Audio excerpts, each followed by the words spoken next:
मैं मनोज नायडा, राजस्थान जयपुर से,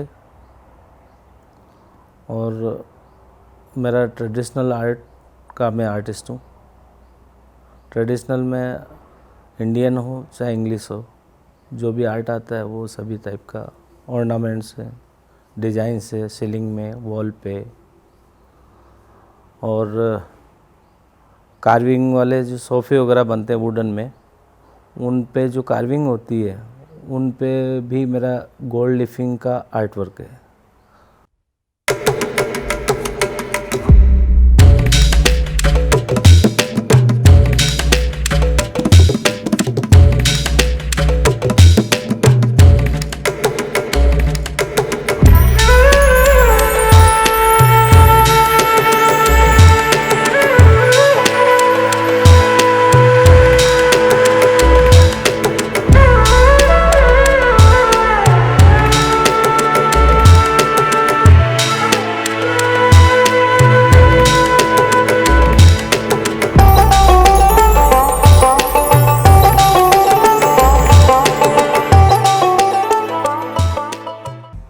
और आर्ट में जो भी आर्ट आती हैं, शैली आर्ट होती हैं, कोटा शैली, बूंदी शैली, किशनगढ़ शैली, ब्यावर शैली और पर्शियन शैली, मुग़ल शैली, कांगड़ा शैली,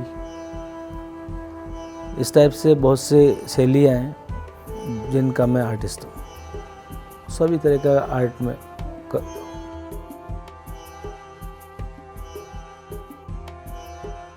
सर मेरा राजस्थान में सवाई माधोपुर डिस्ट्रिक्ट है। उस ज़िले में मेरा गांव है, एक छोटा सा पीपलदा गांव का नाम है मेरे। तो वहाँ से मैं 5वीं क्लास तक मैंने पढ़ाई की थी। उसके बाद बाढ़ आ गई थी। बाढ़ को देखते हुए सभी घर परिवार के लोग जयपुर सिटी चले गए। वहाँ से मेरी पढ़ाई को ब्रेक लग गया, पढ़ाई नहीं कर पाया, आर्थिक स्थितियाँ कमज़ोर थी। तो उसकी वजह से हमारी जो मदर थी उन्होंने ये तय किया कि बच्चा पढ़ तो नहीं पाया, लेकिन इसे कुछ ऐसा कोई हुनर या ऐसा कोई टेक्निकल काम सिखाएं जिससे आगे आने वाले समय में इसका बहुत अच्छा स्कोप इसको मिले और अच्छा बने। तो उसको देखते हुए हमारे जयपुर में आर्टिस्ट थे, मेरे जो टीचर हैं जगदीश जी सावलानी, बहुत अच्छे आर्टिस्ट थे। उनके पास मेरी मदर ने मुझे छोड़ा कि मेरे बच्चे को ये काम आप सिखाइए। 83 की बात है। 83 से 84, 85 तक मैंने सर से काम सीखा, और काम सीखने के बाद में फिर अपना काम शुरू किया। वो सिल्क पेंटिंग और क्लॉथ पेंटिंग और हाथी दांत पेंटिंग, पेपर पेंटिंग, इन चीज़ों पे वो Persian painting, Mughal painting, figure work, उस टाइप का आर्ट वो करते थे। वो मैंने सीखा। सीखने के बाद उनसे अलग होकर मैंने अपना काम स्टार्ट किया। तो जनरली क्या है, डीलर होते हैं जो एक्सपोर्ट करते हैं पेंटिंग, वो हमसे बनवाते थे, हम उन्हें देते थे और वो एक्सपोर्ट करते थे। और उसके बाद में धीरे धीरे बिल्डिंग लाइन का सजेशन आने लगा उन्हीं के द्वारा कि बड़े बड़ी होटल्स जो रॉयल पैटर्न पे बनती हैं, राजाओं के स्टाइल में, हवेली और स्टाइल में, तो बोले उनमें भी कुछ यार आर्ट वर्क आप सीलिंग में या वॉल पे आप करो। तो मैं कहा कोई इतना मतलब कोई दिक्कत वाली बात नहीं है। मिनीचर वर्क जो हम करते हैं तो दीवारों में, वॉल पे, तो इन पे सब पे तो बहुत मोटा काम होता है, तो हमारे लिए कोई बड़ी चीज़ नहीं है। तो बोले ठीक है आप वो करो। तो उनके साथ साथ धीरे धीरे हमें काम मिलने लगे, हम करने लगे होटल्स में, बड़ी बड़ी फार्म हाउस में। तो लोग भी, कला के कदरदान बहुत सारे हैं जो कला को बहुत इज्जत देते हैं, जैसे सर भी हैं, इन्होंने भी हमको बहुत माना कि आपका कला बहुत अच्छी है। लेकिन परखने वालों की नज़र है कि कलाकार कैसा है, उसको रिस्पॉन्स देना, उसकी कला को समझना, वो सब चीज़ें बहुत मिली है मुझे। और उसको देखते देखते मैं चलता गया। एक समय आया कि मेरी शादी हुई 91 में, तो जयपुर से मेरा ससुराल इंदौर है सर। इंदौर आने के बाद में मेरे फादर इल्ला SBI बैंक में जो सर्विस करते थे, उन्होंने मुझे सजेस्ट किया कि आपका जो आर्ट है, इस टाइप से जो आप कर रहे हो, इससे आपको आने वाले समय में क्या मतलब ब्रेक नहीं मिल पाएगा कुछ भी। इससे बेटर है कि आप आर्किटेक्ट, इंटीरियर लोगों से आप जुड़ो, वो आपके आर्ट को समझेंगे और आपको अच्छा बाज़ार मिलेगा, और जो आर्ट को आपके समझने वाले लोग भी उनके द्वारा मिलेंगे आपको। तो मैंने फिर आर्किटेक्ट जो इंटीरियर है मिस्टर पंवार साहब, उन्होंने पहला काम मुझे दिया इंदौर में, राजशाही होटल ढक्कन वाला कुआं, वहाँ पे मैंने वर्क किया। बहुत पसंद आया सभी को।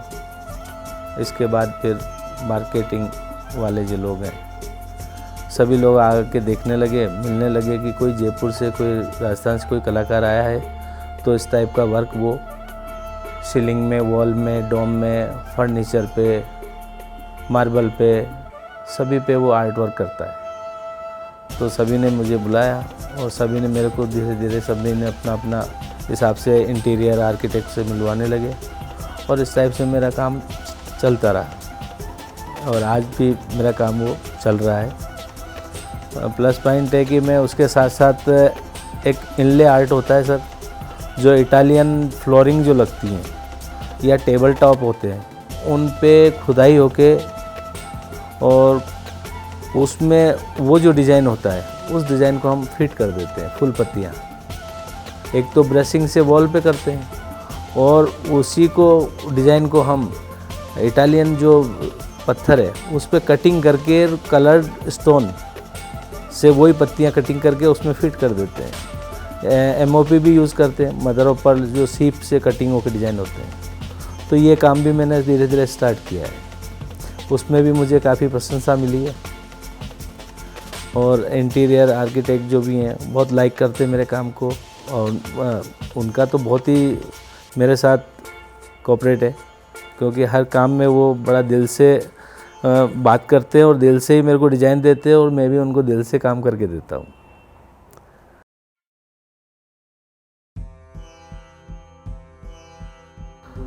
सर होता क्या है कि जो शैलियाँ हैं, शैलियाँ एक अपन पुराने समय में ऐसा बोलते थे कि हर 10 किलोमीटर पे गाँव की भाषाएं बदल जाती है, ये एक नेचुरल है। इसी टाइप से सर शैली है। आप देखेंगे कि अगर आप यहाँ से उदयपुर जाते हैं, नाथद्वारा जाते हैं, तो वहाँ के जो लोग हैं, अभी जो लोग हैं प्रॉपर जो वहाँ की पीपल्स है, वो लोगों की फेस कटिंग, आँखों की कटिंग, मतलब पूरा फिगर्स में आपको बिल्कुल चेंजेस दिखेगा। इसी टाइप से आप MP में आएंगे तो MP के जो व्यक्ति है उसका भी चेंजेस मिलेगा। गुजरात जाएंगे तो गुजरात में भी ऐसा, नेपाल जाएंगे नेपाल का, इसी टाइप से शैलियाँ बनी हुई है, उसी आधार पे शैली बनी हुई है। तो जैसे हम आर्ट में जाते हैं तो किशनगढ़ राजस्थान में है, अजमेर के पास किशनगढ़, तो वहाँ का जो शैली है वो वहाँ की लोकेशन, जो लोग हैं, जो उनके फेस हैं, जो उनका वो है, उसी के आधार से वो शैली बनी है, और उसी टाइप से पेंटिंग में हम बनाते हैं। तो चेहरे और फेस कटिंग और ये सब चीज़, ड्रेसें वगैरह, इन सब का चेंजेस होता है, उसी का नाम शैली का दिया गया है। कांगड़ा शैली है, प्लस इनमें कलर बहुत डिफरेंट होते हैं। किशनगढ़ शैली में लाइट कलर्स आते हैं, ट्रांसपेरेंट कलर आते हैं, और जो कांगड़ा शैली है उसमें बहुत गॉडी, मतलब बहुत डार्क कलर आते हैं। और यहाँ तक कि हम अब तो चलन में नहीं है इतना कि वो प्रोडक्शन अगर देना है तो जो प्राकृतिक जो कलर है वो हम यूज़ नहीं कर पाते, नहीं तो फूलों के अर्क से, अलग अलग फूल से अलग अलग कलर निकालते हैं, वो कलर भी हम यूज़ करते हैं। पर आज की जो दौड़ धूप है उसको देखते हुए अब आर्टिफिशियल कलर यूज़ करते हैं, और स्टोन कलर जो हम बोलते हैं, स्टोन कलर एक ऐसी चीज़ है कि जो स्टोन होता है उसको पीस के, अलग अलग कलर के स्टोन मिलते हैं कच्चे, उनको पीस के हम उनका कलर बनाते हैं। उसको डार्क करने के लिए हम आर्टिफिशियल बाज़ार के कैमल वगैरह जो भी कलर आते हैं ये डार्क करने के लिए मिला देते हैं। इससे क्या है कि इसकी लाइफ 100 साल तक की हो जाती है, क्योंकि कलर फेड नहीं होता स्टोन का, स्टोन का भी फेड होता है नहीं, तो उसको चलते वो कलर फेड नहीं होते हैं। और इसी टाइप से शैली को बरकरार रखते हैं हम लोग। ये चीज़ शैली में आती है सर।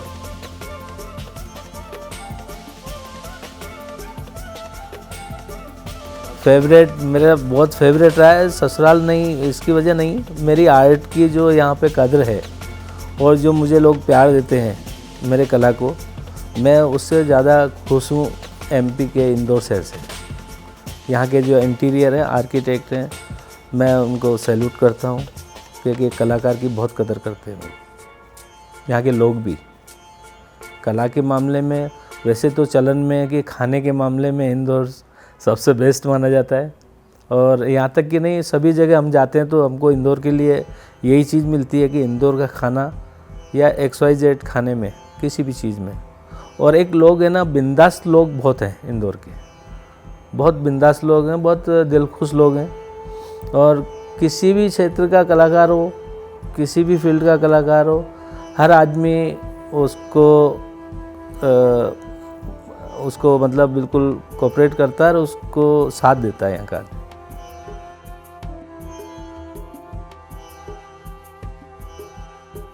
राजस्थान का तो सर मतलब लोगों की जहाँ तक देखें तो लोग राजस्थान के बहुत अच्छे हैं। और जहाँ तक हंसमुखता और रहने की जो शैली है और जो एक आत्मविश्वास और आत्म मनोबल जो लोगों में है, वो एमपी में, इंदौर में ज़्यादा है। इंदौर में ज़्यादा है सर, क्योंकि इंदौर एक ऐसी सिटी है जहाँ पे बिल्कुल आदमी बिंदास जीता है। और एक जो पुराने रीति रिवाज होते हैं, जो जिनको बोलते हैं कि परंपराएं जो पुरानी हैं, उनको भी मानते हैं, लेकिन उतना नहीं मानते जो परंपराएं गलत होती है, उनको अवॉइड करते हैं यहाँ के लोग। जबकि हमारे राजस्थान के लोग वो गलत भी हैं तो भी मानते हैं। कितना फ़र्क है सर।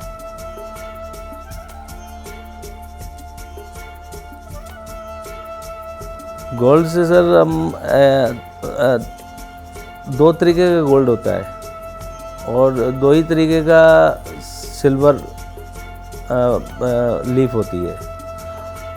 एक तो ओरिजिनल पे जाते हैं, तो ओरिजिनल में 24 कैरेट जो गोल्ड होता है उससे बनता है, लेकिन 22 कैरेट ही बनता है। और उसको एक पतरानुमा बनाते हैं हम गोल्ड को, पतरानुमा बना के उसकी कटिंग कर देते हैं। कटिंग करके उसके पीसेज, जो पुराने समय में 5 पैसे का सिक्का नहीं हुआ करता था, उतना छोटा पीस कटिंग करके। और ये क्या होता है सर, भैंस से एक उसका जो चमड़ी होती है उसकी एक फाइल बनती है, उसी में ये चीज़ तैयार होती है, क्योंकि कूटना पड़ता है हथौड़ों से। वो कुटाई होते होते होते वो धीरे धीरे धीरे धीरे चारों तरफ से बढ़ता रहता है। और जैसा बढ़ता रहता है, बढ़ते बढ़ते कुटाई होते होते उसका जितना साइज़ हमको रखना होता है, 4 बाई 4 इंच, 6 बाई 6 इंच, जो भी साइज़ रखना पड़ता है, जो भी थिकनेस रखना पड़ती है, वो उसके ऊपर डिपेंड करता है। और वो कॉस्टली पड़ता है, वो कोई अफोर्ड नहीं कर पाते हैं। ज़्यादातर जैन मंदिर जो हैं या गुरुद्वारा हैं, ये लोग उस पे जाते हैं, ओरिजिनल पे। बाकी जैसे आर्किटेक्ट हैं, इंटीरियर्स हैं, ये लोग ओरिजिनल पे बहुत कम जाते हैं, क्योंकि पार्टी उतना अफोर्ड नहीं कर पाती, बहुत कॉस्टली पड़ता है ये वर्क। तो इसके देखते हुए आजकल क्या है कि आर्टिफिशियल लग्जरी आइटम बोलते हैं उसको, तो रेडीमेड ये फाइल्स आने लग गई है सिल्वर की, गोल्ड की, तो ये बहुत सस्ती पड़ती है। तो इससे हम आर्ट वर्क करते हैं। जो भी डिज़ाइन करना होता है उसके लिए ग्लू यूज़ करते हैं, वो ग्लू लगाने के बाद डिज़ाइन में उसके ऊपर जो लीफ है हमारी वो हम पेस्ट करते हैं। तो जितना एरिया पे ग्लू लगा है उतना एरिया पे वो लग जाता है, बाकी का वेस्टेज हम ब्रश से रबिंग करके उसको हटा देते हैं, तो डिज़ाइन अपने आप में दिखने लगती है। वो फिर आउटलाइन है, उसमें शेड डालना है, ये सब फिर ऊपर से हम लोग करते हैं।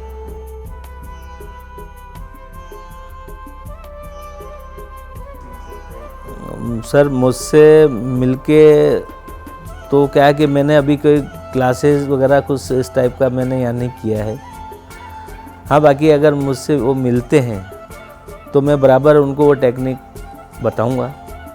और मेरी एक ख़ास बात ये है सर कि जो मेरे टीचर्स हैं वो टीचर्स ने मुझे कुछ ऐसा वो दिया है कि बेटा कि लाइफ में कभी भी जो आपने पेंटिंग बनाई और एक मैंने बनाई और एक जैसे आपने बनाई, एक किसी और ने बनाई, सब्जेक्ट वही है लेकिन बिल्कुल फ़र्क आ जाएगा और उस आदमी की ये पहचान बन जाएगी। कोई भी देख के अगर एक बार देखेगा, 2 बार देखेगा, 3 बार देखेगा तो लास्ट में बोलने लगेगा कि ये मनोज ने पेंटिंग बनाई है, मैं हाथ पहचानता हूँ उसका, ये आपने बनाई है, ये जगदीश जी ने बनाई है, ये इन्होंने बनाई। तो ऐसी चीज़ होती है सर आर्ट में। कभी कोई भी मेरी कॉपी करेगा तो बेसिकली करे, लेकिन कॉपी में भी मेरा हाथ नहीं रहेगा, वो समझ में आ जाएगी समझने वाले को। तो सीखने के लिए सर कोई उम्र नहीं होती, एक बात। दूसरी बात, जो बच्चों में इंटरेस्ट होता है सीखने का, मैं समझता हूँ बड़े होने के बाद किसी में नहीं होता है। मैं 10 से 12 साल का था सर जब मेरी स्टार्टिंग, और मेरे जो टीचर्स वो केवल मैं उनके साथ बैठा रहता था, वो एक इशारा करते थे ब्रश चला के रखने के बाद में, तो मैं उस चीज़ को समझ जाता था कि इनको नेक्स्ट टाइम में कौन सा नंबर का ब्रश चाहिए चलाने के लिए। जो भी वर्क कर रहे हैं इस ब्रश को इन्होंने रखा है, इसके बाद कौन सा ब्रश इनको चाहिए। तो ये चीज़ें बचपने में जो होती है ना सर, बड़े में नहीं होती है। बड़े तो एक ट्रेडिशनल और कॉमर्शियल के हिसाब से जो गिनी चुनी चीज़ सीख सकता है, लेकिन परफेक्टली जो अपने दिमाग से क्रिएट करेगा ना, वो बचपन से जो सीखता है ना, उसकी बात ही अलग है सर। वो लास्ट तक करता रहता है क्रिएट कुछ न कुछ नया। ये सब चीज़ें बाल अवस्था और युवा अवस्था इस पे डिपेंड करता है कलाकार का। जो बाल अवस्था से जो सीखता है ना, परफेक्टली मेरी नज़र में वही कलाकार होता है।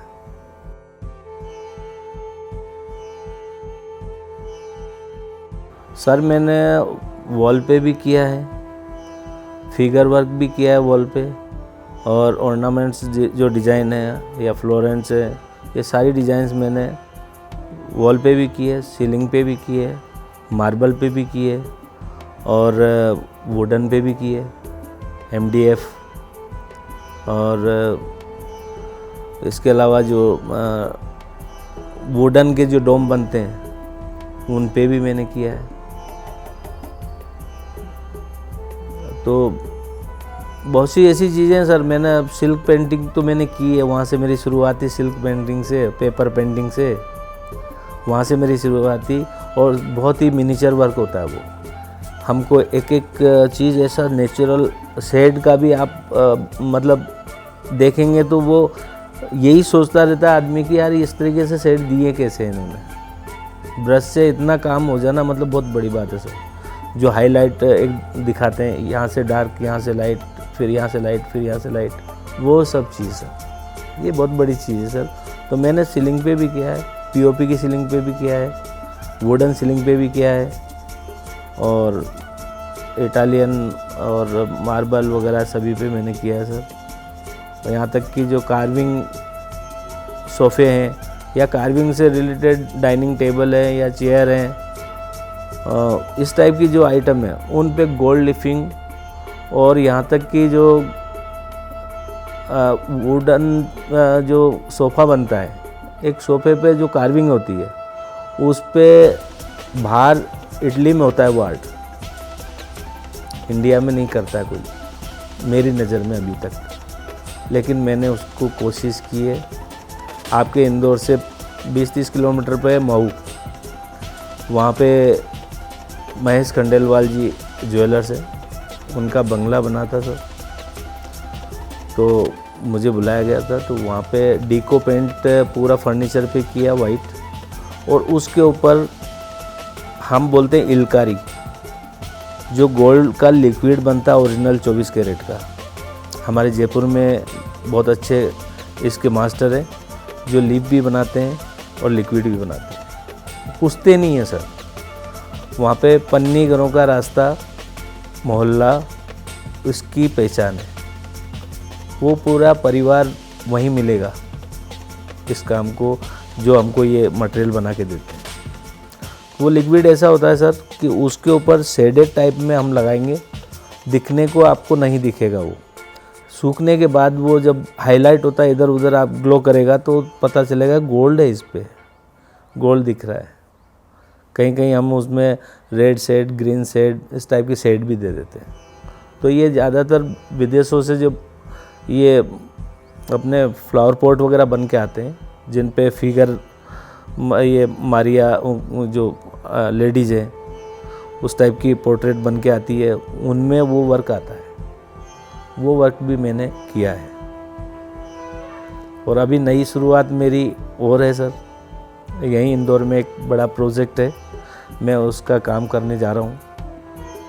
वो पूरा रोमन थीम पे, English angels, English figures, ladies portrait वगैरह A to Z, और इंग्लिश ही आर्ट, पूरा ऑर्नामेंट जो डिज़ाइन है पूरा इंग्लिश है। वो मेरा फर्स्ट टाइम ही समझो, वैसे कर चुका हूँ मैं एक प्रोजेक्ट यहाँ का, जो बहुत ही पसंद आया। मेरे इंटीरियर थे मिलिंद भार्गव साहब, उनके साथ मैंने वो वर्क किया है। बहुत ही सराहनीय वर्क रहा वो। लेकिन अभी नेक्स्ट जो प्रोजेक्ट है वो बड़ा ड्रीम है, और इंदौर का सबसे बड़ा प्रोजेक्ट मैं उसको मानता हूँ। और जिस व्यक्ति के हैं वो बहुत ही कदरदान है कलाकारों के साथ। यहाँ तक कि उन्होंने बाहर से भी आर्टिस्ट बुलवाए, फ्रांस से भी आए, पर जब मेरा सैंपल हुआ और तो उन्होंने उनको साफ इनकार कर दिया कि मेरा प्रोजेक्ट केवल मनोज जयपुर वाला ही करेगा। तो सर ये उपलब्धियां हैं और इस टाइप से लोग कदरदान हैं, तो मैं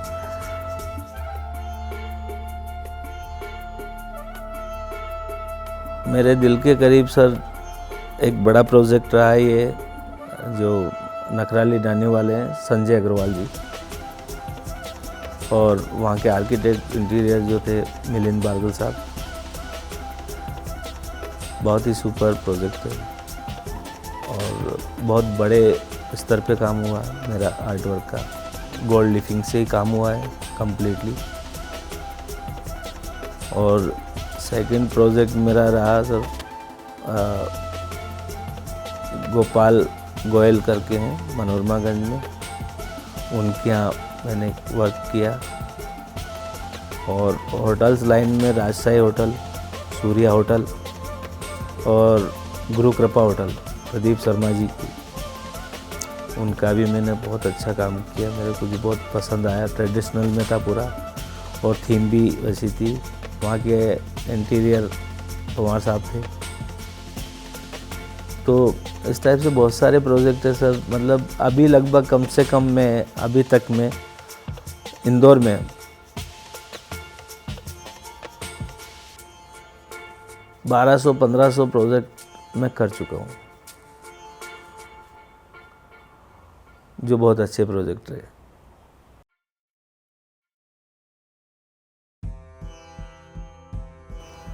सर वैसे तो लोग बहुत सुंदर हैं यहाँ के, खुश मिजाज भी हैं, ये तो मैं बता ही चुका हूँ।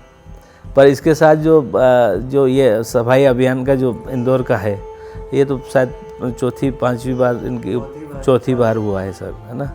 इसको देखते हुए मेरे को सबसे बड़ा अच्छा इंदौर का लोगों का और इंदौर के जो ये सिटी इंजीनियर आर्किटेक्ट हैं, मैं सबसे बड़ा तो धन्यवाद उनको दूंगा कि इसको खूबसूरत बनाने में उन्होंने आर्टिस्टों को काम दिया और उनकी कदर की। ये मुझे सबसे अच्छा लगा और मैं चाहूँगा कि यहाँ का हर व्यक्ति शौकीन है आर्ट के प्रति। तो मेरे को हर घर में देखने को मिला है सर, हर बच्चा ड्राइंग करता है, पेरेंट्स भी ड्राइंग करते हैं चाहे जैसी भी करें, लेकिन मैंने हर घर में देखा है सर कि बच्चा कुछ न कुछ ड्राइंग करता है, ये देखा है और ड्राइंग बहुत अच्छी करता है। बस मैं तो यही चाहता हूँ सर बस कि आर्टिस्ट की जो भावनाएं होती है वो कमाई नहीं होती सर, वो उसको तारीफ़ और बस उसी वही खुशी आर्टिस्ट की होती है, इससे बड़ी कोई खुशी नहीं होती है। उसकी कदर करें, उसकी आर्ट की कदर करें और जो भी आर्टिस्ट से आपको चाहिए, बस मेन चीज़ है कि जो बचपन से आर्टिस्ट बना है वो आपकी थीम को समझ जाएगा। आप केवल एक इमेजिंग करेंगे उसके सामने कि मुझे ऐसा कुछ चाहिए, मुझे ऐसा कुछ चाहिए, तो आर्टिस्ट वही है कि उसी चीज़ को निकाल के दे दे और व्यक्ति बोले कि वेरी गुड यार, मैं यही सोच रहा था, आपने वही कर दिया, मैं यही सोच रहा था यार, आपका दिमाग कैसे चला। नहीं सर, ये सरस्वती का वरदान है, उसी से सब कुछ मिलता है। साथ में टीचर्स तो बहुत बड़ा उनका रूप रहता है, वो तो बात ही आप समझते हो, गुरु तो गुरु ही होते हैं। तो आज भी मेरे गुरु हैं, मौजूद हैं और बहुत अच्छे कलाकार हैं। वो डॉट से पेंटिंग बनाते हैं, डॉट से पेंटिंग बनाना बहुत मुश्किल है, डॉट से पेंटिंग बनाते हैं। और नाइफ से जो मैं पेंटिंग आपको दिखाऊंगा वो पेंटिंग्स ऐसी हैं कि वो नाइफ से बनाई हुई है, आदमी समझेगा ब्रश से बनाई हुई है। इतने अच्छे कलाकार हैं वो। और इंदौर की तो सर खूबसूरत, सबसे खूबसूरती मैं इसी को मानता हूँ कि जो आर्टिस्ट को प्रोत्साहन दिया है यहाँ पे, उसके कारण इंदौर बहुत सुंदर दिखता है। सफाई तो अपनी जगह है, लेकिन सफाई के साथ जो आर्टिस्टों ने यहाँ काम किया है वॉल पे, दीवारों पे, ये बहुत सुंदरता का स्वरूप आर्टिस्टों के द्वारा दिया गया है। तो मैं धन्यवाद देता हूँ कि लोगों को, यहाँ के सिटी इंजीनियर्स, आर्किटेक्ट को बहुत धन्यवाद देता हूँ। मैं बहुत खुश हूँ उन लोगों से कि आर्टिस्ट को प्रोत्साहन देते हैं। दूसरा क्या है कि सर आने वाली जो पीढ़ियाँ हैं, आर्ट कभी रुकता नहीं है सर। फ़र्क इतना है कि उसको समझने की ज़रूरत है, क्योंकि आर्ट में एक खूबसूरती तो छुपी रहती है, लेकिन एक खुशी भी छुपी रहती है। उसके बिना आर्ट का मज़ा नहीं है। बहुत सी पार्टियाँ मुझे मिलती है सर, कुछ लोग ऐसे भी हैं कि वो आर्ट तो करवा रहे हैं लेकिन उसमें इंटरेस्ट ही नहीं उनका, तो हम वहाँ निराश हो जाते हैं। हमारा वो काम करने में जो दिलचस्पी होना चाहिए ना, वो नहीं रहती है। एक आप इंटरेस्ट ले रहे हैं मेरे काम में, तो मेरा मनोबल बहुत बढ़ रहा है कि मैं कुछ और ज़्यादा अच्छा करूँ इनके लिए। और एक आप खाली ठीक है ये बना दो, तो मैंने बना दिया, तो मतलब मैं नहीं मानता कि वो आर्ट के बारे में जानूँ। बस एक उनको अच्छा लग रहा है कि ये बनवा लूँ, बस ये चीज़ है। जैसे हमारे मेहता साहब हैं, बहुत ही अच्छे हैं और बहुत ही कदर करते हैं, बहुत ही प्रेम रखते हैं हमसे। आज मैं 18 साल बाद में इनके यहाँ पे एक पेंटिंग बनाने आया हूँ। 18 साल पहले जब ये बेंगलोर तैयार हुआ था, उस टाइम मेरा आर्ट वर्क हुआ था यहाँ पे, जो अभी मौजूद है यहाँ पे। और वे एज इट इज़ वैसा का वैसा ही है, वही कलर्स हैं, कोई शेड में फ़र्क नहीं आया, कलर फेड नहीं हुआ, जैसा था वैसे के वैसे ही कलर है। और आज फिर इन्होंने मुझे मौका दिया, अपना विष्णु जी और माता लक्ष्मी जी का पेंटिंग वॉल पे बनवाई है मुझसे, मैंने बनाई है। कोशिश की है उनको खुश करने की, उनके मन माफिक काम कर सकूं, तो वो मेरी कोशिश रही है। और वो मानते हैं इस बात को कि बहुत ही अच्छे आप काम करते हो, खुश हैं मेरे काम से। अभी सभी जानकारियों के लिए आप सभी इंदौर वासी देखते रहिए इंदौर HD, और सभी जानकारियों के लिए, सभी तरीके का मसाला, सभी तरीके की खुशियाँ, सभी तरीके का आर्ट, सभी तरीके का जो इंदौर के लोग, आप जो दिल खुश हैं, बस मेरा यही निवेदन है कि आप हमेशा इंदौर एसडी देखते रहिए। इंदौर मतलब इंदौर एसडी।